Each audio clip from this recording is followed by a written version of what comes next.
Well, hello again, garden friends. Welcome back for another installment of Field Trippin'. In today's quick episode, I'm just going to show you how I like to harvest some kale. You know, it's a great little green. I probably should need to eat a lot more of it. Yeah, it's really healthy for you. That's why I need it. You can hear we got red Russian kale. We've got the was it the lacinato? I think like dinosaur food kale. Both are really good. Both are great cooked greens. But also, what I like to do is I'll do a little trick here. Is we'll cut out the outer leaves, and then we'll get all the way down to some of those younger leaves as well. But we will leave some of that inner terminal growth.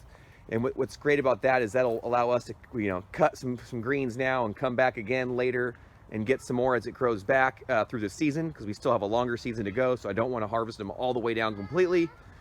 So today we're just going to cut some of those outer leaves. What I want to bring your attention to is when you're harvesting kale, what's nice is that you can actually separate some of those larger leaves out if you want in the beginning, because I've noticed the larger leaves are better for cooking, and actually some of these younger leaves, which I'll show you, are actually almost have a different like taste profile or whatever. I don't know if that's the right word for it, which you culinary folks use, but they're a little more delicate. It's a little sweeter, not quite as bitter on the younger leaves. So we'll give those a taste test and we'll check it out.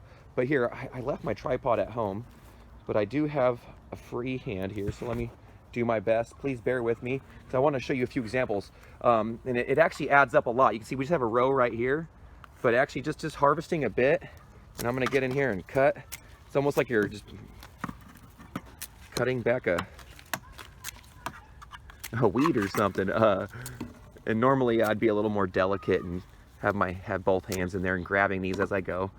But I want to show you just how much food you get. This is just one plant, and I just harvested just the outer leaves. Like I said, the ones that I'd probably use most for cutting up and probably cooking down. You know, you'd cook those down. And those would be just absolutely delicious for you. And that's just one little plant.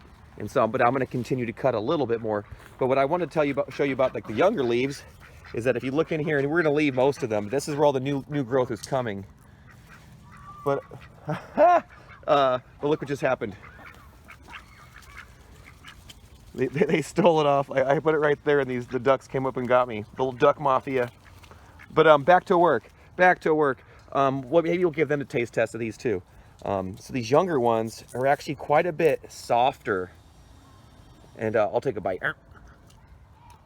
And I could, just compare the other leaves. They're a little bit more tender, a little sweeter. So like, if you want to add this to a salad and use it like a salad green, a lot of these inner leaves are just great for that. You know, like, don't be afraid of it. You know, if you're new to kale or not. Actually, a lot of people who, they're not new to kale. They've been loving it for years, and they'll probably teach me a thing or two, I'm sure.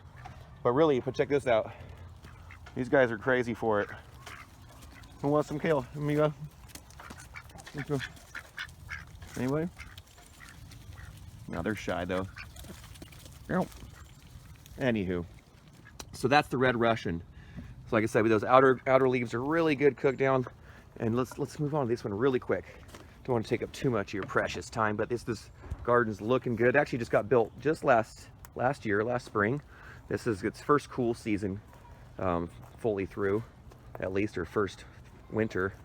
But same thing. So you could actually get in here, and I'll see if I can do it. One camera in one hand, tool in the other. Oh, see if I can do it without getting attacked by the ducks. Oh god. Okay. Sorry for the motion blur there. Boom. But look at that.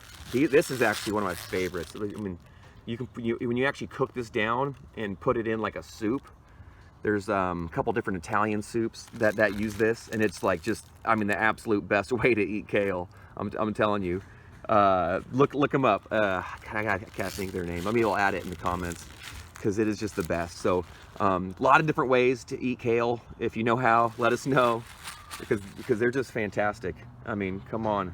It's super nutrient. But like I said, back to that. So I got some of the outer leaves, but you can see some of these younger leaves right here. Sorry. No Spielberg, but some of those younger leaves just kind of have a different look to them, and they really are just a little bit more tender. And so these ones are kind of fun to save if you want to have something fresh cooked. It doesn't have to be cooked. Whereas these other ones, when they're a little bit thicker and older, you're really going to want to cook that down, because it's, look at that vein is like, I mean, that's solid. Whereas these younger ones, I could like nibble on this. Yeah, and it's pretty good. Just tastes, you know, it just tastes like fresh greens. Even its flavor isn't quite as strong as when they get a little bit more mature. But either way, super delicious. Those are just a couple varieties of kale. I suggest you grow it in your cool season garden where you're at, and because it grows crazy here. Hopefully soon we'll have some celery that we can enjoy together and harvest and look at. But here, look at these guys. Look at that. They definitely love the kale. But now I got to get back in here. I'm gonna put this camera down and actually harvest some and take it home for dinner. Until next time, bye friends. If you found this video at all enjoyable, please hit that subscribe button. Even if you didn't find it enjoyable, you can hit the subscribe button too.